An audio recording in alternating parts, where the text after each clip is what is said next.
This is the ICT Podcast. We talk to people who do difficult things at the highest level, changing lives. We talk to entrepreneurs because they don't know how to quit. They always get the job done. These people are going to influence your life. They're going to make your life better. However, today we're actually going to take it all the way up, and it's going to have all the other kinds of things. But Jacob Schlittenhardt, Mark Janzen, I'm incredibly grateful that I get to be the one, first of all, to have Mark Janzen on a podcast. That's exciting. Thank you. It's good to be here. Jacob has been teasing Planetary Talent for a long time. As a matter of fact, you have a countdown that is finally, are we what do they call that? Today? Day one? Yeah, last day. What do they call that? Delivery date? Launch is tomorrow. Yeah. Launch date. Yeah, we always have space metaphors at Planetary Talent. Excellent. So tomorrow's the launch. Excellent. And someday we'll have interplanetary talent. No, let's talk about that. We can cover that in the podcast. No, please do. Let's go. Let's talk. He wants you to dive right in, Mark. We're getting all the way to the end at the beginning. So Planetary Talent got started when Jacob and I met.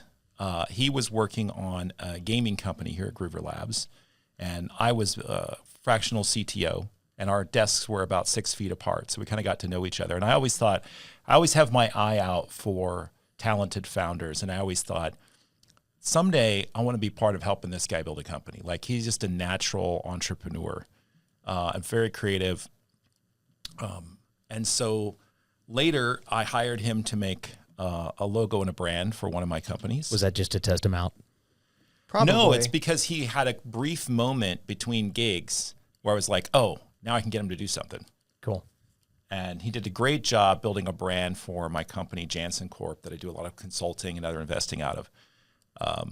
And I loved working with Jacob on that project because he started the project by saying, tell me about your family. Tell me about the origins of your tribe. Where do you guys come from? What makes you tick? And like he took 400 years of genealogy and built that into the brand. It was a fun project. It was how do you make a brand that stands the test of time?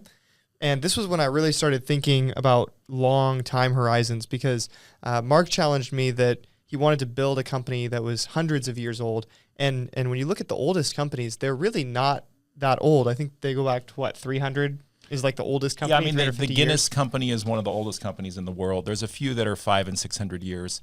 100 years is a long time for a company. 200 is extraordinary. But having built and sold and tried different tech companies in my career, I thought, I want to build a century-long company. I want to build a company with a long time horizon, a company my great-grandchildren will run. Which means that the product has to be, so Guinness, we're still drinking beer. Right. Amazing, right? But there are so many that I think it was even Amazon guy. Bezos? Jeff Bezos said, I don't know that Amazon will be around in 30 years. Had you hear him say that? Yes, but I have a friend that works at Blue Origin, his rocket company, and one of the things he told me when he joined is they have a 200-year business plan. See that because they're at the very beginning of what this, right. And so that's where Planetary Talent wants to live, at the very beginning of what our future looks like. Yes. So Planetary Talent is really based on a lot of trends that are happening in the world and a lot of long-term thinking about where things are moving.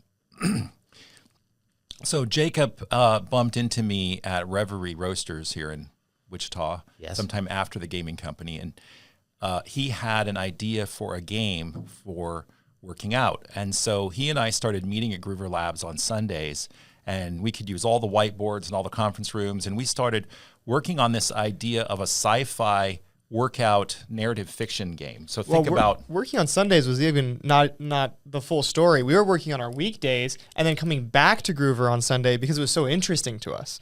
So we would burn our weekends. Like, this was the thing we were trying to do on our weekends because it was so fun. So we developed this real sci-fi world in which the game lived. The game was called Lost on a Planet, and the idea was AI would generate a story as you work out. at the gym, and it's telling you a story, but the AI is also aware of your heart rate and your movements and where you are, and it's incorporating all that into the story and generating the story a few seconds ahead of you all the time. Okay. And how are you consuming it? Is it like you're consuming your story while you're working out? Yeah, you just put in headphones and start the game. All audio-based. An audio-based It's all game. audio-based. All Okay, cool. audio-based. That now we're talking. I like that. Yeah. So Jacob and I spent several weeks, maybe a few months, building this sci-fi game. And we used a lot of AI, and we really focused a lot on how do you use AI to tell better stories. Of course, we incorporated sound effects. We used AI to generate voices. It was also about generating dynamic stories on the fly. So how do you take context and then continue stories or change or pivot stories based on new inputs, but maintain common threads? Are you inputting? Am I the user inputting into the story to change the narrative? No, the story just starts. And there's some elements that are randomized, and then it is aware of you. So it might be like he looks over his shoulder and sees the spaceship getting closer, and then it notices that your heart rate goes up, and then it incorporates that into the narrative, like he got more excited as things got closer. So we spent a lot of time working on this, had a lot of fun doing it, really learned to love working with each other. We got to the point where we thought we need to hire an engineer to work on this. And so I worked all the time with a guy named Rohit Gulay in Pune, India. He and I worked together in Seattle at the last company I was at called Avalara. Cool. And we had a team. We had several teams around the world and worked side by side every day. And since Avalara, we both have worked together weekly on different projects for small software companies. So we contacted Rohit, said we need to get an engineer for this. And then as we started talking to Rohit, we realized, you know what?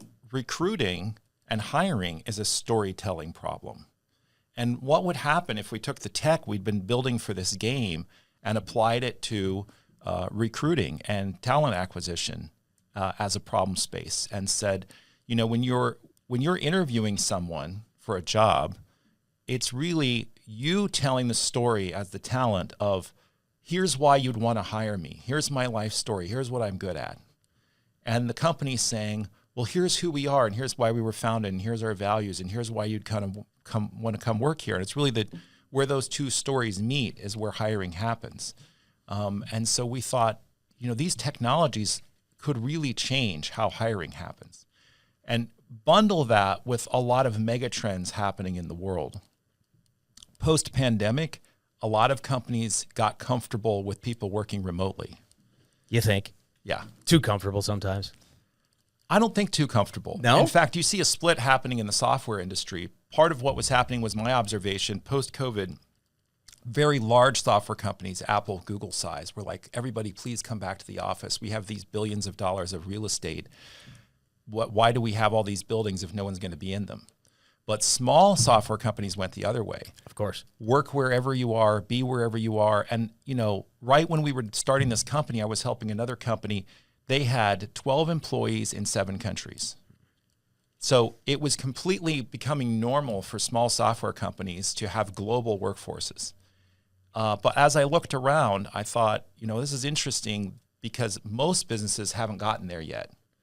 But if you look at, you know, the low unemployment rate in the United States and the massive proliferation of higher education around the world, English speaking around the world, technical skills around the world, it becomes possible to think of the planet as just one global workforce that you can access to grow your business. And so we started thinking, well, how could we apply technology to this problem? How can we make it so that every business can be a global business? So companies can hire you from other countries, and we can hire people from other countries. And really borders start to become meaningless in terms of like, I need a talented Figma designer. Where are they? Where can I find one? Well, and I've noticed that with technology. My probably first experience with somebody who was really into technology was in maybe 2015, and it was through Twitter. I need somebody who does this, and you'd send that message out, and that could be globally, I guess. But the bottom line is, you're looking for someone to solve a little problem that they just pick it up on your Twitter feed and say, sure, I'll do that. Which some of that probably exists on X platforms and other platforms, right? Like you just throw here's a one-off type thing, less formalized.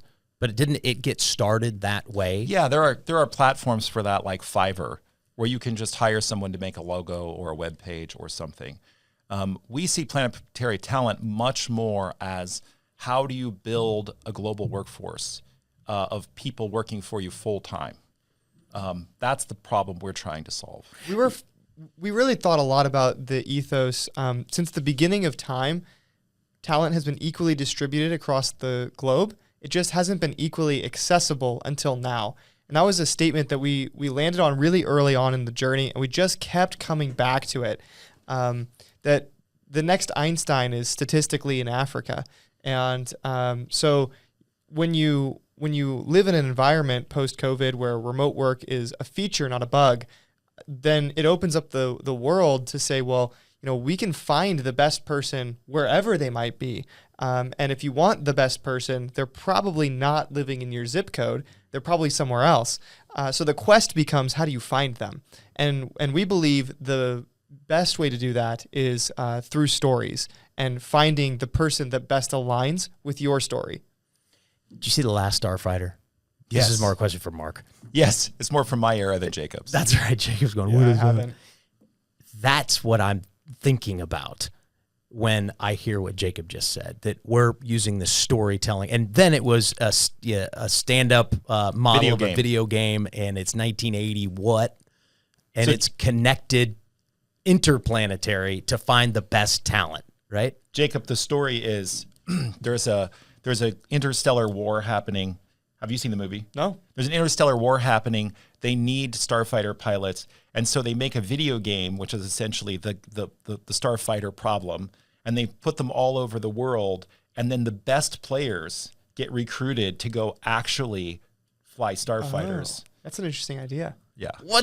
I mean, it sounds like the problem that you guys want to solve, except of course on a broader range, where you have people that have lots of different talents and you can put them together to solve whatever problem it is you're trying to solve. What's the initial where you think this is going to work the best? Back to the starfighter analogy. That was very specific. We're looking for that pilot. So it has to be, we focus exclusively on remote roles. Okay. We do occasionally fill in-person roles as well, but we believe our technology and our approach works best for remote roles, because we're also trying to solve problems of like cultural arbitrage. Like, okay, well, half of our workforce is working 9 hours off of us. How do we make that work for us, and what challenges does that create? Like, we need tools like Slack where you can work asynchronously rather than having everyone available in real time with each other. We need to be understanding like what benefits are normal in other countries that aren't normal here, like healthcare or free internet or whatever. And by the way, have you thought about how you solve those problems? Yes. Resource-wise? Yes, because when you get back to our mission statement, which is making Earth's most talented workforce accessible to growing companies, that accessibility piece turns out to be key. We've had people who did stellar on an interview, and a company's like, I want to hire that person right now. And then we find out they don't actually own a computer. They borrowed a friend's computer for the interview. And so we realized like, oh, provisioning people, making them accessible, getting somebody a Starlink terminal so they can do their job, that's part of making them accessible and really adding people to the global workforce. So resource-wise, again, a problem we were talking about, I think, prior to us getting on, the words that went along with your video that we're all just used to now. Everybody who has a video that they put on whatever social media platform is going to have the words at the bottom. And 3 or 4 years ago, that was unique, right? Oh, wow, it's cool. And you actually paid a lot of money for that, right? Well, now it's not. Now it's just standard. So you talked about Starlink. Starlink is going to make connectivity ubiquitous. End of discussion, right? At a very high level. So if somebody does borrow a device to do the interview or to whatever, and you go, oh, wow, it's no problem. This is the right one we've identified. You just identify where to ship the materials, and boom, boom, boom. Doesn't matter where those materials are. You can geolocate them and deliver them to your new employee. Is that sort of how, like? Yes. Okay. But also, part of what we do is we help the talent tell their story better. And so whether the person's in Dodge City, Kansas, or in Mumbai, India, when we do it at screening interview, we'll say, oh, the lighting's terrible, the video's terrible, the background is terrible. Like, this person isn't going to be able to present themselves well. So sometimes that means we're provisioning them with a good camera and lighting and other things so that when they do the interview, they really are putting their best foot forward for a remote job. It goes back to the cultural arbitrage piece, which is a lot of the cultures around the world have very different standards in hiring. So you might have the perfect person, but the culture is different in the way they would present their resume, right? So in India, for example, resumes are very long. The longer your resume, the more experience you have. So that must be a good person. So where we do 1-page bullet points only, and if it's too long, I'm not reading it. In India, they're looking for the longest resume. Mm-hmm. So how do you map those things and translate the differences between two worlds, really, between two different cultures? And similarly, this with personality types are different. So how do you help somebody understand the working culture, the workplace culture, or the power dynamics that are different in working between Germany and the Philippines, or between Germany and the United States and India? I mean, like, back and forth all the way around the world. There's a lot of mapping and translation that has to occur. And so we believe that AI technology, particularly what we were already building with blending stories in a video game sense, can gamify this entire process and make it so much easier for employees to be anywhere in the world. So is it initially a subscription model to Planetary Talent, and then Planetary Talent also hires you internally? No. Does that No, like our customers tend to be founders of fast-growing businesses. They tend to be businesses that could grow faster if they could just find the right talented people. And so that's all of us. Yes, but in particular, fast-growing companies tend to have this situation in which the limitation on their growth is how many smart, talented people they can hire, how fast. And cost is really a much more secondary issue. It's quality and speed. The traditional recruiting process takes weeks. You hire a recruiter, they call people, they build up a list, you eventually interview a few, and it can take, a friend of mine works at a large tech company. He said, when I open a role to when someone's sitting in a seat is usually 6 months. And we're trying to get that down to less than 10 days. Wow. And not only that, but we're trying to consider far more candidates all around the world than a human could ever do. So with the proprietary technology that we've built, we can take a role and get thousands of applicants in a matter of days, and then figure out who the best match is for the role, and process that very quickly. So our system is partly AI driven and then also human curated. And by the time we're giving candidates to a client, which is usually only a matter of 7 days or so, they're getting 3 to 5 candidates that are really the good fits. We've evaluated 500 people, and these are the best 3 for exactly your role, your company, your unique team, and your culture. And they're located maybe all over the world. Maybe they're in your country, maybe they're not. But if they're not in your country, don't worry about all the employment, because that's the other problem you run into, is the accessibility piece, right? They say, well, I like this person, but they're in Argentina. Like, what do I do? That's when Planetary Talent can also step in and say, well, we can employ them for you. We'll offer that as an additional service. If you don't want that service, if you want to hire them directly and figure out how to wire money back and forth across borders, that's your problem. You can do that if you want to. We just take a finder's fee or a matchmaking fee, we call it. But if you find the great person, then employing them and making that person accessible to you is also part of what we do. And we'll keep them in your seat at your team for as long as you would like them to be there and as long as they want to stay working with you. And then we're solving the problem of making sure they're paying into the social security system of their country, that they have health care, dental, whatever the norms are in that country. And so we offer that as a service to our customers. Like, if you want to just get a bill from us and then we'll just make the person accessible, we'll do that for you. So they would have to integrate whatever it is their norms are, as you say, into your system to make it unique to their hiring process. Like, hey, make sure that they have this, and this handled day one, so they don't have to go through this onboarding process. We handle all of that. So wow. If we're recruiting for you, for each person's profile, you'll see all of their skills, all of their experiences, maybe a video about them, and then the total price at your door if you hire that person. And it doesn't matter if they're in Los Angeles or Buenos Aires. You see the price. Are you going to be your biggest customer at first? We are our biggest customer. Well, I mean, but you understand why, right? I mean, like, at some point you're going to, like, we're growing so fast, and the need is I see that point where you're going to be like, we actually want to keep this one before we put them out there. Does that make sense? I'll say this. The reason that we started this company is because we hated hiring.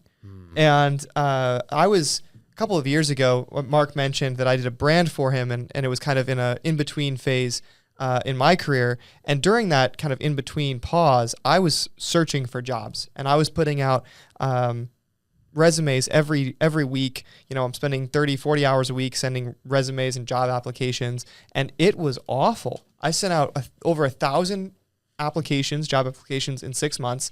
I got hardly any callbacks. Most people didn't email me back. And if there was a system that would have been able to say, like, we'll take your resume and then we'll match you to any open roles that we find, and if we find a really strong fit, we're going to shortlist you and you're going to get considered for that role, I would have happily signed up and provided as much information as I could. But I assumed it wrongfully when I was in that position that the process was great for the hiring manager. Because I assumed, well, this is a horrible process for me, but it must be amazing to be on the other end of this with your choice of candidate, you know, getting hundreds of applications or maybe thousands, and you know, you get all the perks of being able to, you know, sort through and filter.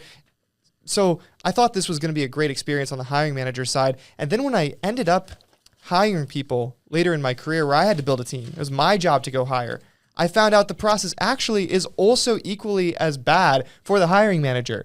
Because I'm like, oh, I'm so busy. I don't want to write a job description. Like, where do I even start with that? And then I got to post it. And then I do post it and I get 400 applicants in. And how am I ever going to find time to read these resumes? And then I have to make snap judgments about a person. And that doesn't feel right to me, because maybe I'm telling somebody who's the next Einstein, like we were using the analogy earlier, and I'm telling them no, and I'm sending them away, and I'm making a decision that's going to affect their whole lives. That's a lot of weight, and I got to do that really quickly. And I really wish I had this person yesterday because I needed them to start work. And so it turns out this system that we've been using for hundreds of years of, like, job descriptions and resumes and, you know, applications back and forth, it's an awful system for both sides. I will say it worked. Imagine a small town 100 years ago. You want to hire an accountant for your business.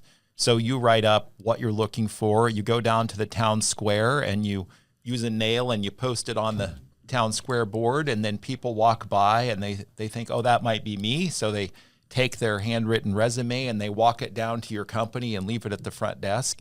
And after a week or two, you have 2 or 3 candidates and you consider one and hire one. That's essentially the current process in 2025, but it's completely broken now.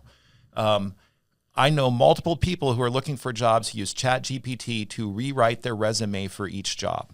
Like, they have it read the job description and then they rewrite the resume so they're the perfect candidate for that job, and then they submit it. And everybody's doing that. Right. And on the other end, companies are using AI to read all the resumes because they're getting 1,000 applications. They can't read them all. And so the whole process is broken. And we think it's a perfect moment to reconsider, how does this work? There's about 5 billion employable people on the planet, maybe 2 to 3 billion that are available for remote jobs in one form or another. So that means we need to match 2 billion people to 2 billion jobs and make sure every person ends up in the perfect job for them. That's a solvable problem. It's definitely a solvable problem. However, getting it right the first time, but you're entrepreneurs. That doesn't happen, right? I learned right here in this Groover Labs the word iteration. You start and you get, and then it gets better and better and better. So, but they're part of. I'm an employable. I'm one of the 5 billion, and I'm not the right fit this time, but I'm still there for the next right thing that comes along. Is that fair? How I see this? So the connection will happen because these things are happening. If you're shorting this down to 10 days or less, there has to be, quantum computing nearly, it sounds like to me, going on in the background just to make all these connections and read through all these resumes, right? That's where the AI leverage is. Yes? Yes. And then where's the human in the loop? So the AI, let's just say we get 1,000 applicants for a role. What the AI does is we take the job description we've developed together with the customer, and that's a different conversation. We then generate a perfect person for the job. Like, we generated resume using AI and say, who would the perfect person for this job be? What would be their experience? What would be their qualifications, their skills? We call this a fictional person. Yes. Going back to our roots as a narrative storytelling company, gaming company, we create a character. Who's the character who would be perfect for this job? And we build their resume. Then we compare each of those 1,000 resumes to the perfect person for the job. And we rank them. And we take the final 20 or so and then have a human go through those and say, who is the best one? I'm going to interview this one. I'm going to screen this one. And so a human really curates all the finalists down to the one that the customer interviews. That right there is a crucial part of Planetary Talent. Yes. Is that the first place that you start? I mean, with the human being themselves that's going to curate? Well, one of the things we're doing is we're only considering people for the job who actually want the job. So in traditional recruiting, often recruiters are calling people who are perfectly happy in their jobs and saying, wouldn't you like to have a better job? I see. And would you consider a better job? We actually, part of another piece of what we do is we say, of this character, this perfect person for this job, where are they? Where are they in the world? How do we find these people like this? And we kind of develop a hiring hypothesis. Yeah, it's like a marketing persona, essentially. Right. Well, what's the thesis of where does this person live? What are they doing? What kinds of websites are they looking at? And then we go run ads in those places to try to find those people. And then we get lots of applicants for the jobs. But we're sorting really only for people who've affirmatively said, I would consider that position. I'm looking for a job right now. I want to consider that position. So that's a much smaller pool than all 5 billion people. Yeah, agreed completely. Let's talk about, I'm just thinking about, I'm online and here comes this Planetary Talent sort of ad or pop-up or however it looks, however I'm consuming it. Yep. Is there an interaction there that collects any data from me that makes me a better, you should reach out to that person? So you click a link on the ad, and it takes you to the apply page on our website, and we ask you just a few questions. And Jacob has built this experience, so he can talk about what those questions are. Yeah, actually, I can't take all the credit for this. One of our team members that we added on early on, her name's Britta.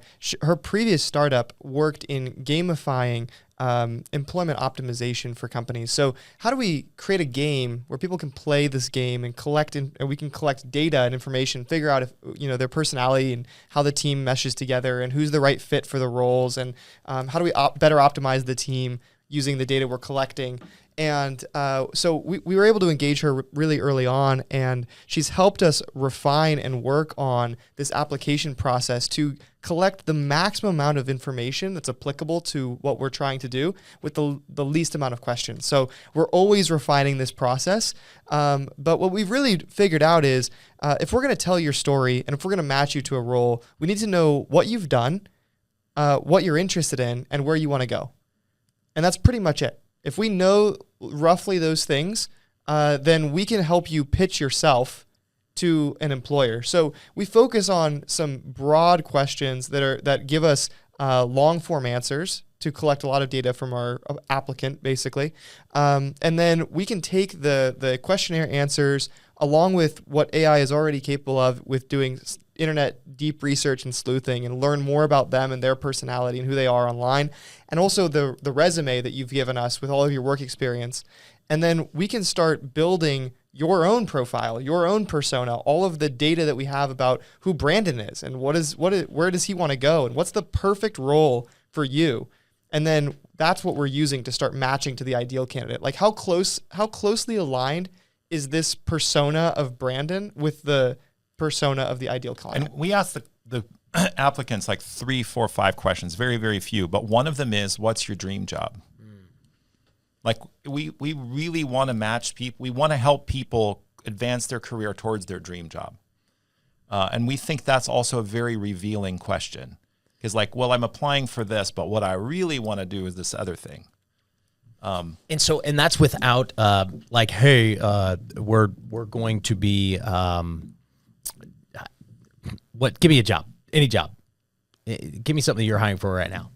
We're hiring a front-end engineer. So I really want a job, and I'm like, there's a lot of front-end engineers.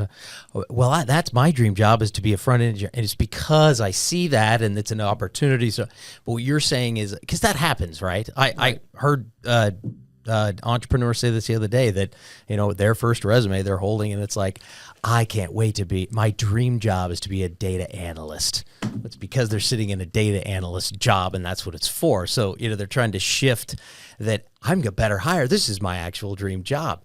But with what you're creating, you actually can say, don't BS me, folks. Like we are trying to and have the ability to connect you to your dream job. So the more forthright you are with your questions, this is going to change the whole game.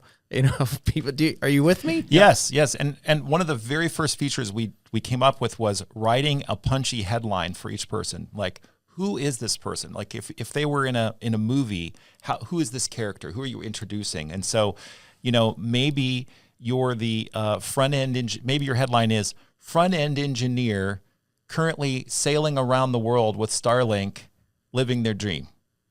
And you're like, oh, that's a super interesting person. I might want to interview them. They're living their dream, sailing around the world, and they're a front-end engineer. Wow. And so we don't want you to see like 15 resumes that all just say front engineer, 7 years experience. Like that's just not interesting. If you were a director of a movie and you're auditioning people, you want each person to be memorable. Like what is unique about them? Why do I want this 7-year experience engineer versus this other one? And okay, so this is the other thing that we have to wipe away from what we're consciously thinking about right now, which is the resume.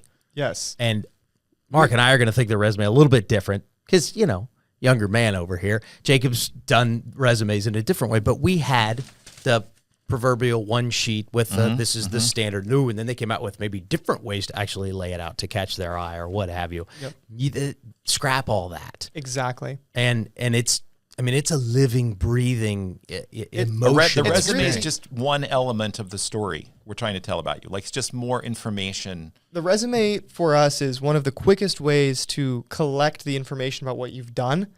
But once we have that, like we can pretty much extrapolate what each of those roles are by looking at each of those companies. Like, okay, who are the companies they worked for? What's the role title? Look at the bullet points. Okay, well, now we know pretty much everything that they've done on that role, or we can at least guess, have a good idea of what that role entails. So we look at the system as being broken, fundamentally broken. Job descriptions, broken. Resumes, broken. in the world of social media algorithms, where TikTok can perfectly place the next video in your feed that you want to see based on dynamic facial recognition data, and dating apps that can optimize around your profile and present you with candidates for your life partner, there's no reason why we can't collect a bunch of data on a person and a bunch of data on a role and perfectly match those two together without needing any of those sheets of paper, like you just said. Okay. And there's the, I can't think of the word right now, but the fact that you two connected, what's the word? It's on the tip of my tongue. Anyway, that still happens. Serendipity. Serendipity. Thank you, Mark. He's reading my mind. You're the right man for this job, by the way. Connecting people with that. It's a serendipitous approach to how the entrepreneur connects, right? I mean, a lot of stories happen that way, but you're creating more opportunities for serendipity. Is that fair? Yeah, I think that's fair. You know, our engineer who's in the other room right now working on all of this, I met here at Groover Labs. A friend of mine said, hey, a guy I know just moved to Wichita. He's a web designer. Can you give him a tour of Groover to show him around? And we went to the same college. I gave him a tour. And a month later, he's working for us, right? Like, it was just serendipity. Yeah. Well, talk about that, Mark, because how different. Let's back up, because you are a self-described serial entrepreneur. Yeah. And you've been a very successful one. And so this serendipity of where you are today didn't just, this was an accident. I mean, this was a matter of a lot of work to leading you to this place. And I have to give a big shout out to Kurt and Tracy creating Groover Labs, because it is a special place. This is the perfect story for that. So there's more of that to come. But what was it like, Mark, what was it like early on trying to, you had these great ideas, but the connectivity was there a lack? You know, in the 90s, when I was building tech companies in Wichita, and in the 2000s, Well, before I was born. it was Thanks for throwing. it was lonely, right? There were a tiny number of us doing tech companies, and we struggled to find each other in the city. And so I sold my previous company to a company in Seattle and moved out there for 8 years, and was back here visiting when I read the article in the Eagle about Groover Labs, and just thought, oh, this is great. And finally.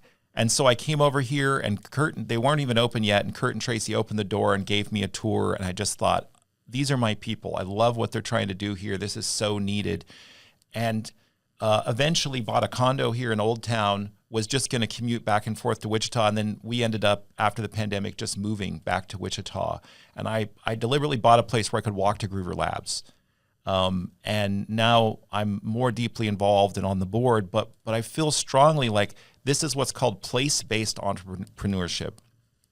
And to use a space metaphor, Groover Labs is a gravity well that's trying to get everyone in this tech community in Wichita orbiting around a single star where we're all kind of in the same place. And so me meeting Jacob here and us hiring Grant, the engineer, these happened because we're just walking around Groover Labs rubbing elbows with each other.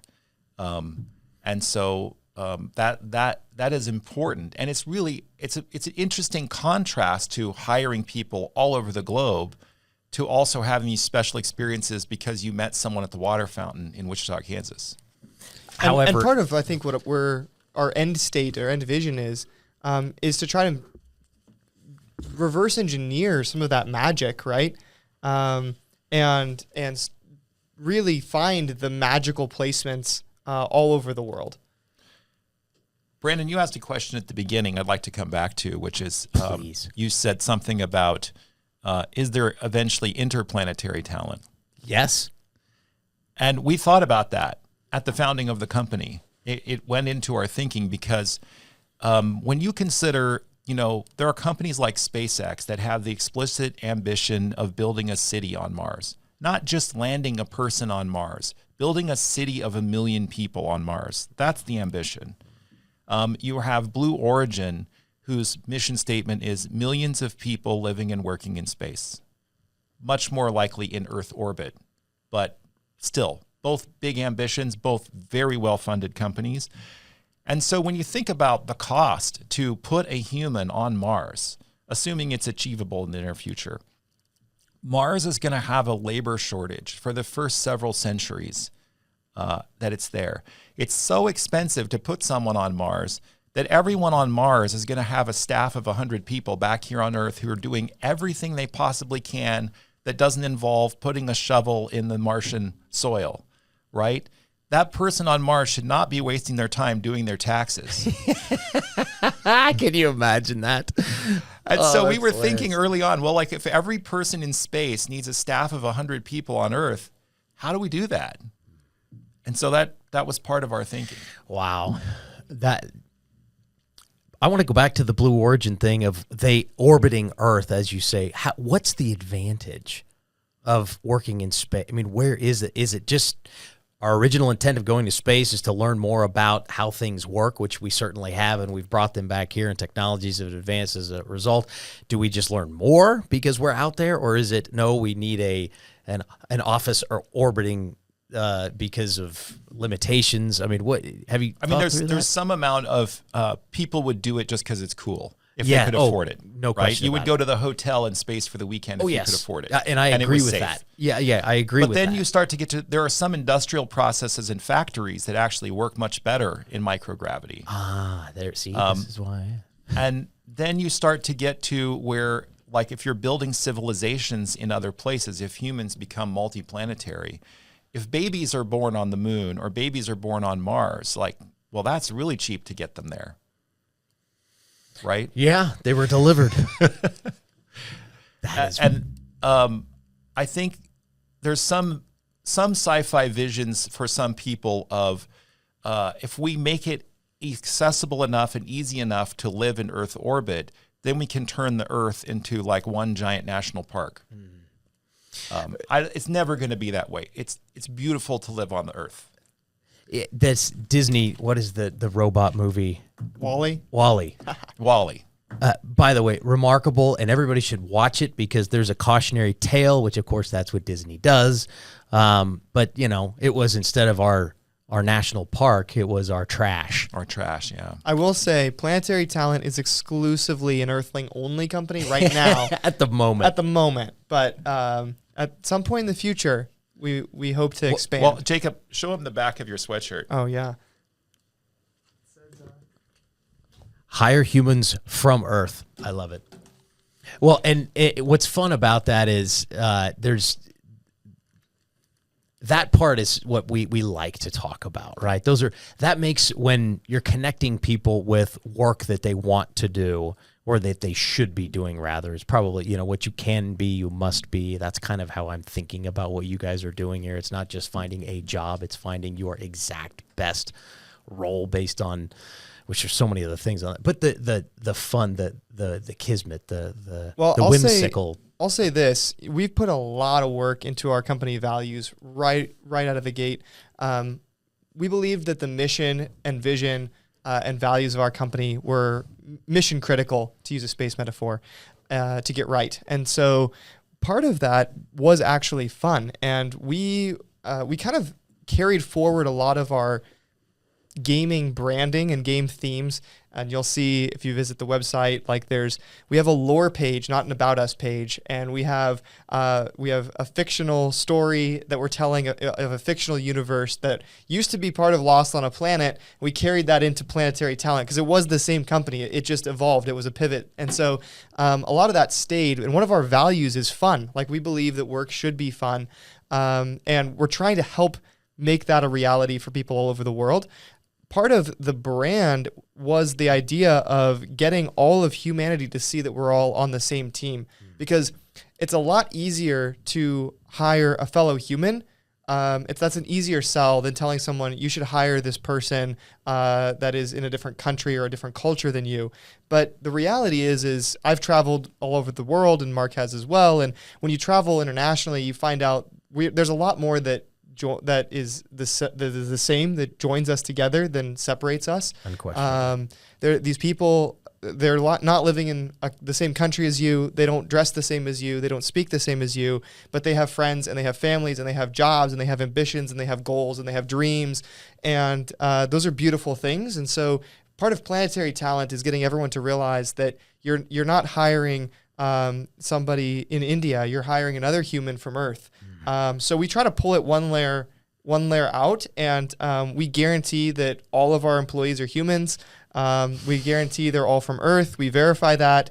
And so we are an Earthling-only company. We're very proud of that. Well, hey, let's talk about that because it is Earthling, but hiring humans, we know Elon's going to start rolling out some of these robots that are going to take away the ability for us, or need for us, rather, is probably a lot of jobs that will go to that, a lot of labor that will go to that, which will push people's the wrong word, but move people towards wanting to do what their highest and best capability are, which is what the mission of Planetary Talent is. You follow. And so when people say, oh, we're going to lose all these jobs, I've never thought of it that way. I mean, humanity has advanced to where we are, evolved to where we are, through lots of things going out of business, so to speak. And we've created new ways, we've innovated into the future. And I think we will continue to do that because our brains will be capable of doing that because we are all human. So have you given that consideration? Yeah, there are companies doing kind of what we do, but trying to audition completely AI-based workers. Wow. And so we have deliberately said, no, we're human-centric. Yes. Right? We're not much better mission. We're not saying, Brandon, you're hiring for this accountant, and two of them are people, and one of them's a robot. Wow, that is real. Well, if look at OpenAI. Yes. If you look at their mission statement, and I'm going to paraphrase it here, but it's something very close to the development of artificial general intelligence, comma, capable of doing all economically valuable human labor, comma, should benefit humanity. How does that make you feel? It's a bit spooky, isn't it? It is. All economically valuable human labor. Yeah. I mean, so what there is that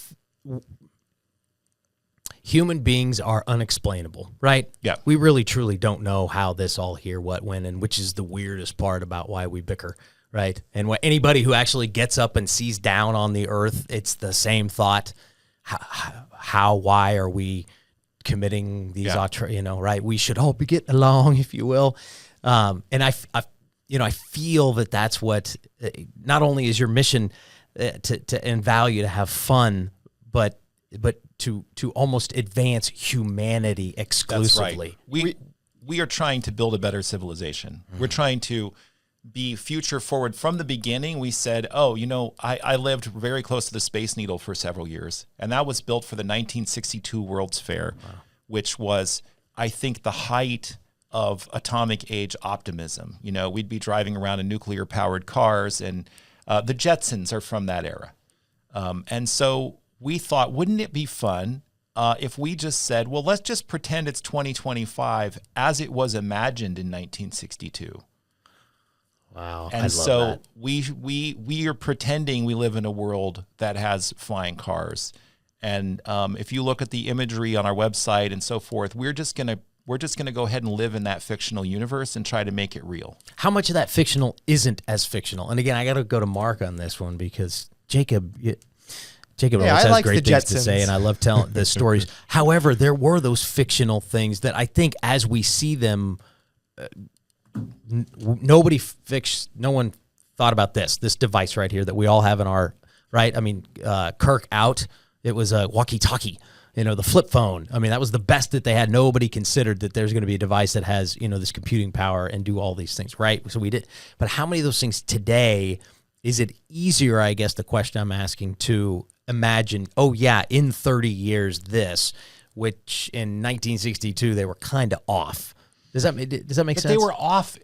But they were off in such an optimistic way. Off in an optimistic way. I love that. And what a great answer. And if you look at Star Trek, which came out in the late 60s, it was also very optimistic about the future. The bridge of the Enterprise was different cultures, different genders, aliens, all working together towards a common goal. Yes. And in that future, the problems of Earth, of war and famine and all these things had long since been solved.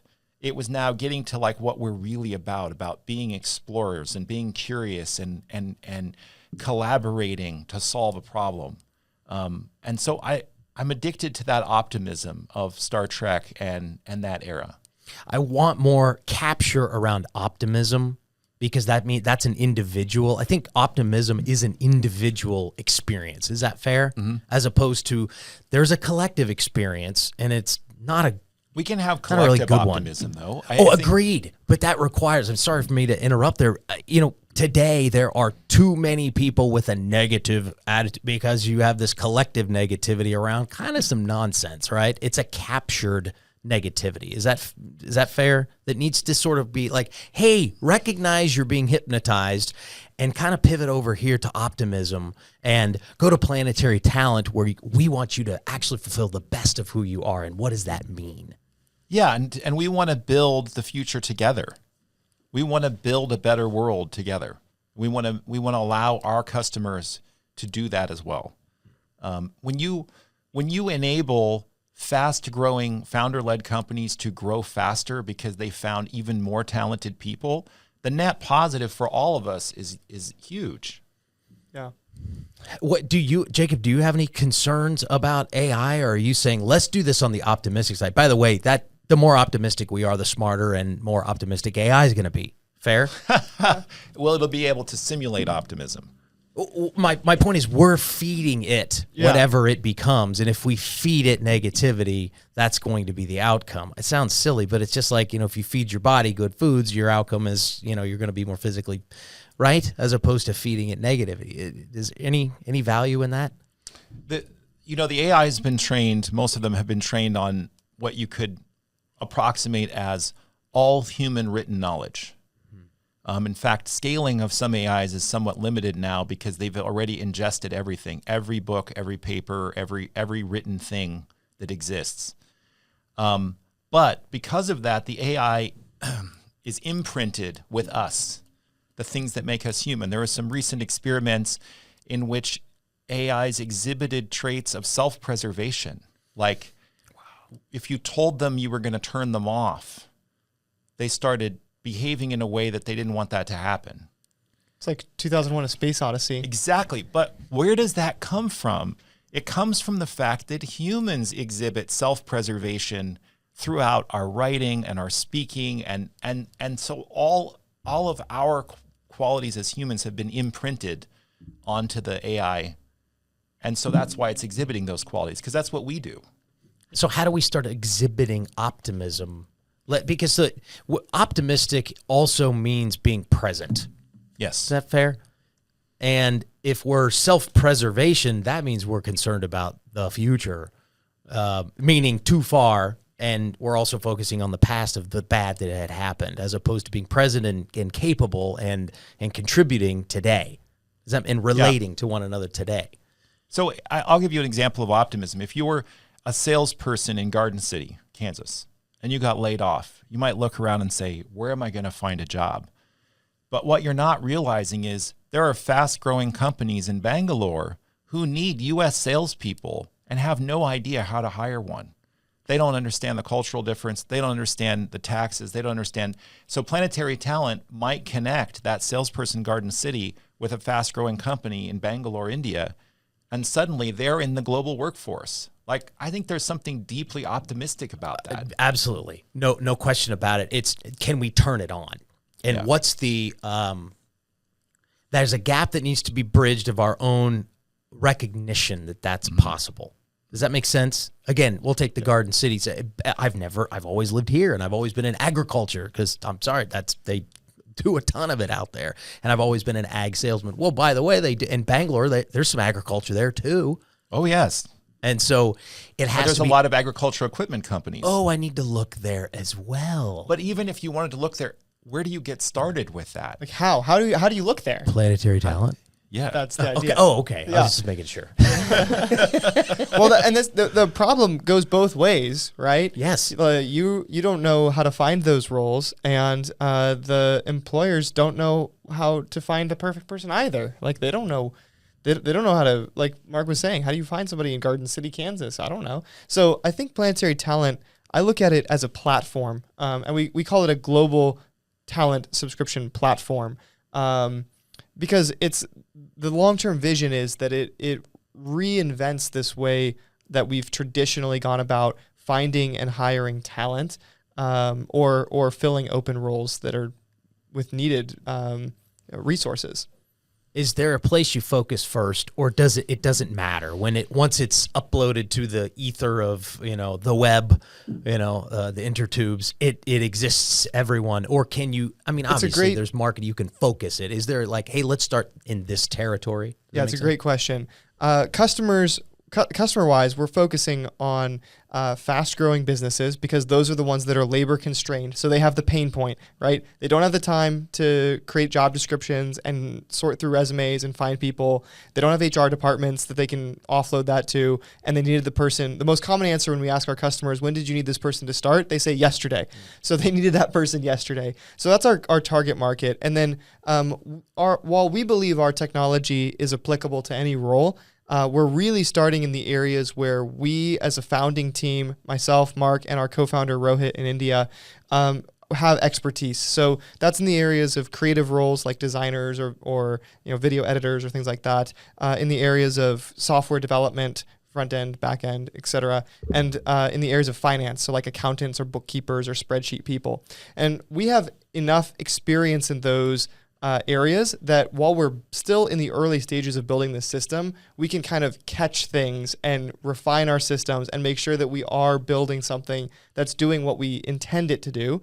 Once we have the foundations laid, then we will continually add on new roles and new areas of expertise, you might call it, that we're now placing talent in. So that's the way we're looking at that side of things. But we are open right now even for people to upload their resumes and go through our questionnaire. Way do they go? Planetarytalent.com, and there's a banner at the top that says if you're talent, click here. And you can send us your resume, and we store that all in our own databases that we are already working on matching people as roles come in. So we're solving this problem of, we've now built a database of thousands and thousands of candidates, really great people from all over the world.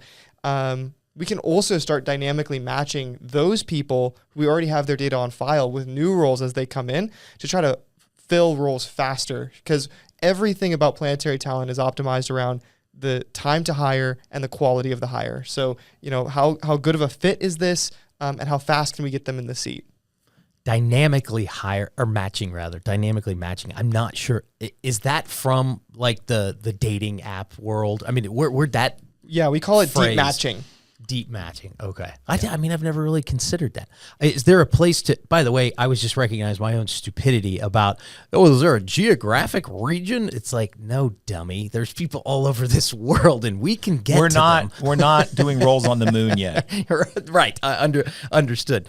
Is there a place for skill development in this? Like, I've uploaded and you're like, oh, they're so close. If they could just, does that make sense? We are not yet doing that. Okay. It's a great idea to say you would have been in the top 2% of people for this job, except you were missing this one thing. And here's how to get it. But we've also talked about mentorship programs and opportunities like that, right?